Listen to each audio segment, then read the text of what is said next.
Hey folks, it's your boy Dan Noob Guy here, and I'm back bringing you a replay sent in by one of my subscribers, Barentor. He's a clanmate from QSF-S, and he's playing on Siegfried Lion in his IS-3. So let's get on with the game and see how it goes.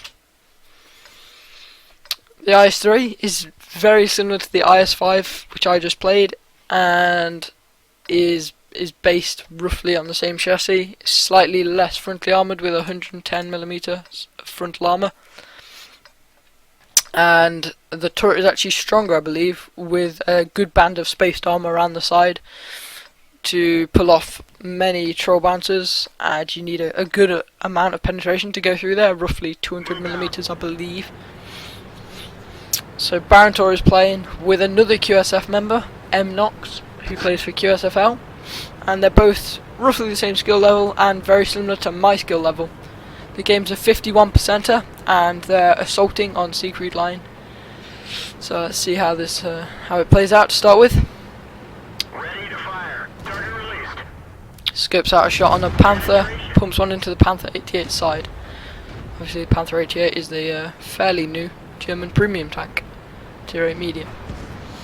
Here we see him aggressively, well rather aggressively push. He wants to get stuck in fairly fast and not donkey about wasting minutes of the game outside the town. Being as it's an assault game, there is only 10 minutes on the clock, so he does have to push the tempo quite a lot.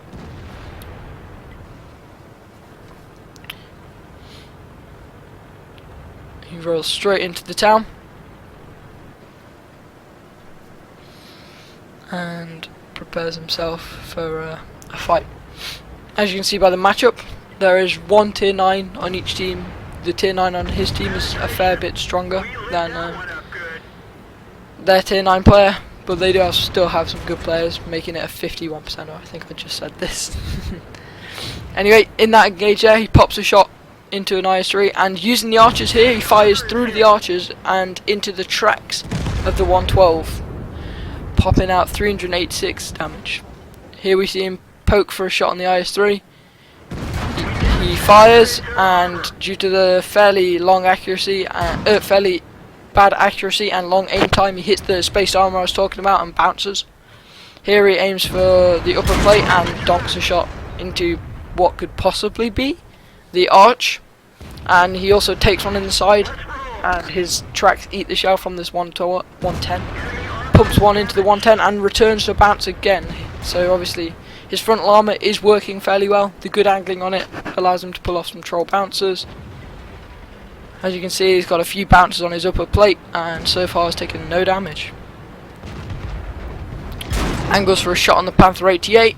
Can't find one, so pulls back to stop his side from being exposed. His teammate has just gone down, and there we see his first shot taken of the game, but in return he does plant one straight into the enemy IS-3. They're currently one tank down in his platoon mate, while the enemy are 2 down. They have a good foothold in the city. A lot of the enemies seem to be positioning in this location on the hill, which is a common location for enemy tanks to take due to the fact you can kind of go hull down and offer some good side shots as the enemy approach on the D5. There he bounces a shot on the Panther 88 again on his upper plate, I believe. Oh no, that one's off his mantlet, which is obviously going to be very strong. The turret itself is strong, except for the roof, which only has 30mm of armour. He decides it's time to play aggressive. I'm being flanked by 2 IS-3s, and he decides to play aggressive. Takes one in the side and takes no damage. I'm not sure if that was I think the tracks ate the shell, and his tracks just eat a shell basically, and then he rolls 22 higher than the alpha damage to one-shot the Panther 88 he'd already shot once earlier. Comes around the corner, and again each one with his tracks, so he's had a bit of luck here, but still good tanking from Barentor. Now he comes around the corner, and as you can see, he's already running low on AP ammo. This is because I believe Barentor took out a Clan Wars setup for his tank and forgot to change back. There we go, he side scrapes around the corner, and as the IS-3 pops around, he plants one through his front drive wheel, taking him out.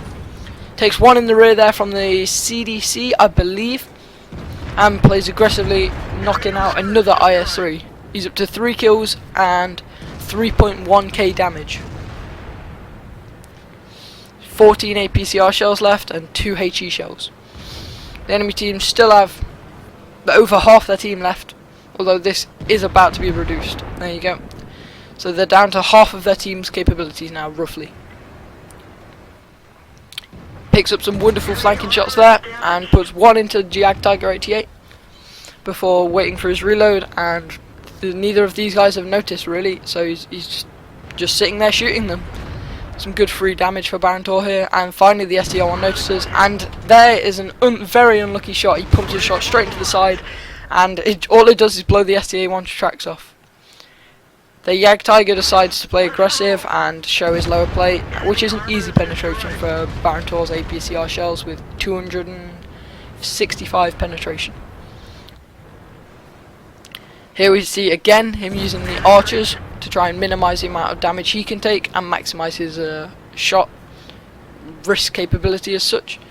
And he takes his, I think, third damaging shot of the game and decides to pin the T-32 in place. The STA1 on his team, who's also a good player, decides to finish the T-32 for him, securing the kill and saving Barentor some health. Now he pokes aggressively on the Panzer, plants one in. The Panzer seems to ignore him. I'm not sure if that's because he's... I'm not sure really why. The Panzer just continues to ignore him. The Type 59 here decides though he's had enough of losing this game and goes on a comeback streak, killing 2 tanks and make that 3 tanks killed in quick succession by the Type 59, leveling the game to a fairly close one. However, here he makes his mistake. He comes aggressively on Barentor's IS-3. Barentor plants one in him and decides to push, which I'm kind of thinking could have been an incorrect move here. And there you go, he bounces a shell off the Type 59. In my opinion, what Barentor should have done then was reversed back to try and give himself some more time and stop the Type 59 from flanking him. There, Barentor donks one right into the wall. The Panzer has the chance to finish it, and he donks it into his track. So luckily Barentor is still alive here, relying on luck. Now he waits, scoping a shot for the Panzer, and if he pokes, there we go, Barentor waits, hoping the Panzer is going to poke and he can possibly try and blow his tracks off before he gets shot, and Barentor pokes and bounces a shell. That's it. The Panzer does however have a better reload, so if he was to push now, it would be very close. He pushes, stops, pushes again, and Barentor reloads just in time to kill him, one through the side. It's been a great game from Barentor, 6,000 damage, and the other 2 players now continue to chase down the CDC. Barentor decides with 2 minutes 40 left on the game, it could be a good idea to cap. If they can't find the CDC, then they could spend 2 minutes 30 chasing him to no avail and lose the game. So Barentor decides, I'm not taking the risk, let's sit in the cap, I have 32 HP, I'm not chasing the CDC.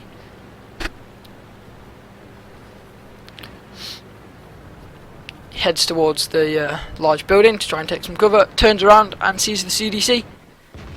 CDC fires and misses, I believe. Barentor decides to push up and use the building, I'm not sure what building this is, as cover. So a German occupied building. He sidescrapes around looking for the CDC, which could be a risky move. He gets spotted, so comes back in to try and stay hidden and avoid taking as much damage as possible. CDC gets spotted, Barentor comes around, pokes, auto aims, and bang, plants one through the CDC's side. So there we go, Barentor pulling off 6.3k damage on Siegfried Line, 7 kills, and carrying his team to victory on a 51%er. Thanks for watching. Let's take a look at the post-game stats. Here we can see the post-game stats, and we can see Barentor comes top of his team, 6.23k damage-ish, and 7 kills, with a whopping base experience of 1,934. This was achieved with, obviously, his 6k damage. He pulls off 533 detecting damage, and also blocks 2.1k damage with his armour, and that's not including the shots he took in the track. So he's also taken a few in the track. It's probably putting his blocked by armor damage up to about 2,500, 2,600. He fired 25 shells, hit 21, and penetrated 19. But due to the amount of APCR he fired that game, he only made a profit of 3.5k with a premium account.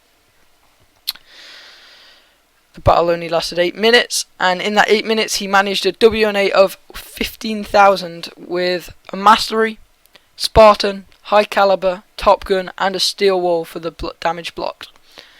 Hope you've enjoyed the replay, guys. Please don't hesitate to send in your own replays. Thanks for watching. Your boy, that noob guy.